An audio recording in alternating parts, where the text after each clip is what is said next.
So guys, আমি দেখতে পাচ্ছি আমাদের বিরিয়ানি অলরেডি কিন্তু হয়ে গেছে। সো হে গাইস, আসসালামু আলাইকুম, myself Mirza Yusuf, welcome my new blog video. So guys, আজকে আমি কম খরচে কিভাবে গরুর মাংস দিয়ে বিরিয়ানি রান্না করা যায় সেটা আমি আজকে দেখাবো, তাও আবার ঈদের দ্বিতীয় দিন। এই যে আমার হাতে কতগুলা গরুর মাংস, এই যে দেখছেন, আজকে এই মাংস দিয়ে বিরিয়ানি রান্না করবো। So let's go. So guys, এখন হলো আপনার মাংসের মধ্যে আগে আমি বিরিয়ানি মশলা দিয়ে দাও বিরিয়ানি মশলা।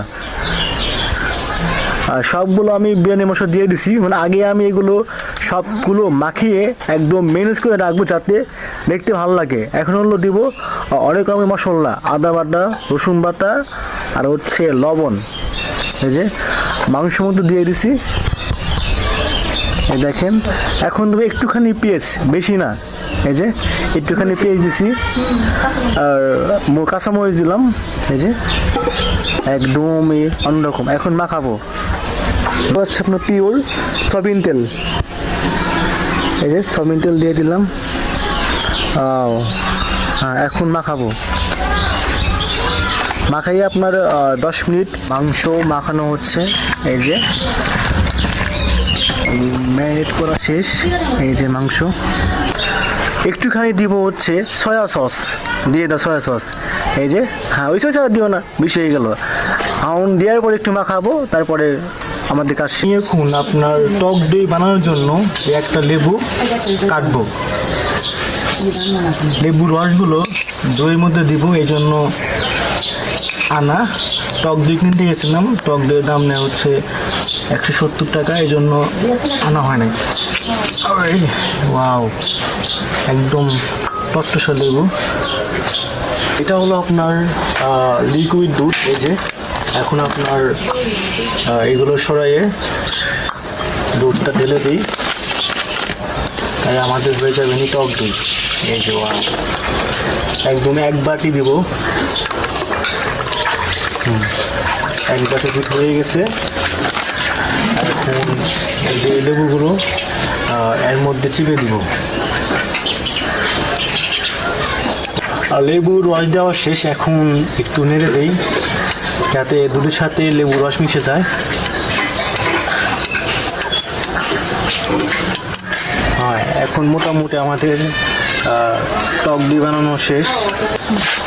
আর এটা হচ্ছে আপনার বিরিয়ানির চাউল। এখানে 1 কেজি পোলা চাউল আছে।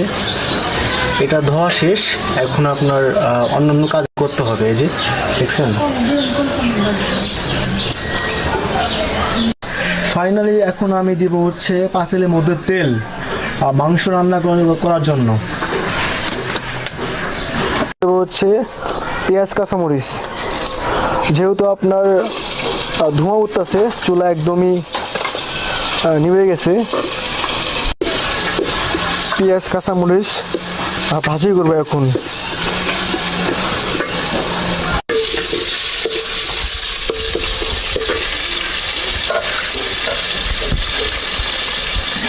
এখন আমি বিরিয়ানির মাংসটুকু রান্না করব।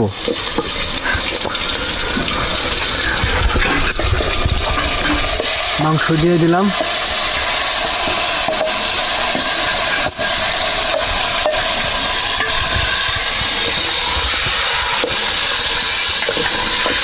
দেখছেন, বিরিয়ানির মাংস একদম ভাজি করে তারপর পোলার চাউলটা রান্না করতে হবে।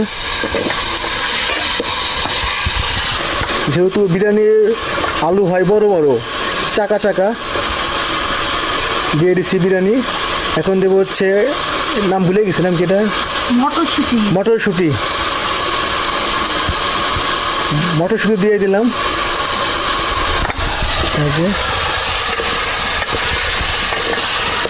একদম মিক্স করে দিছি।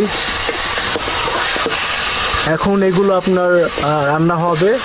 যেহেতু আমি কম খরচে বিরিয়ানি রান্না করতেছি, এখানে আপনার 1/2 কেজি গরুর মাংস আছে, দাম হলো 400 টাকা। আর পোলার চাউল হলো আপনার 1 কেজি 150 টাকা। আর এগুলো দিয়ে মোটামুটি চলবে। এখন আপনার দিব হচ্ছে সেই লেবু আর দুধের টক দই, মাংসের মধ্যে ঢেলে দিব। এই যে টক দই দিয়ে দিছি, এখানে এগুলো মিক্স করব।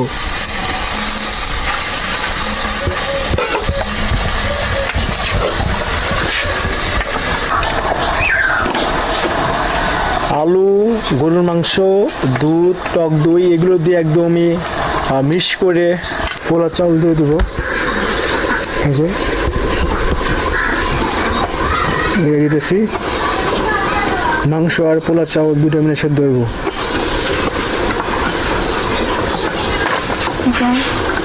মিক্স করতে হবে মাংস আর পোলা চাউল, তারপর দিতে হবে পানি।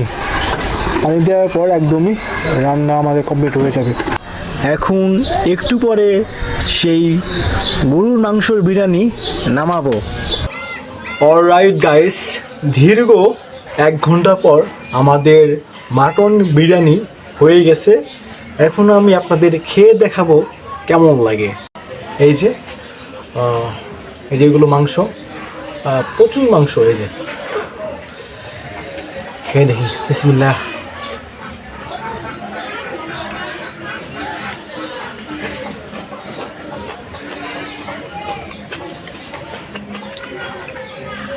অনেক টেস্টি হয়েছে।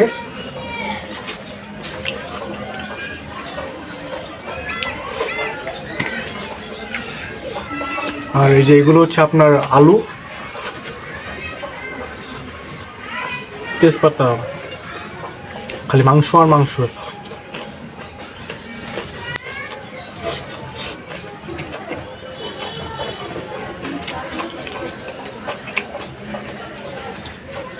একটুখানি লেবু দিয়ে দিই। যারা ব্যাচেলার আছেন, যারা যদি মনে করেন যে একদমই কম খরচে বিরিয়ানি রান্না করবেন, তো আমার মতো করে এইভাবে আপনারা রান্না করতে পারবেন মাটন বিরিয়ানি।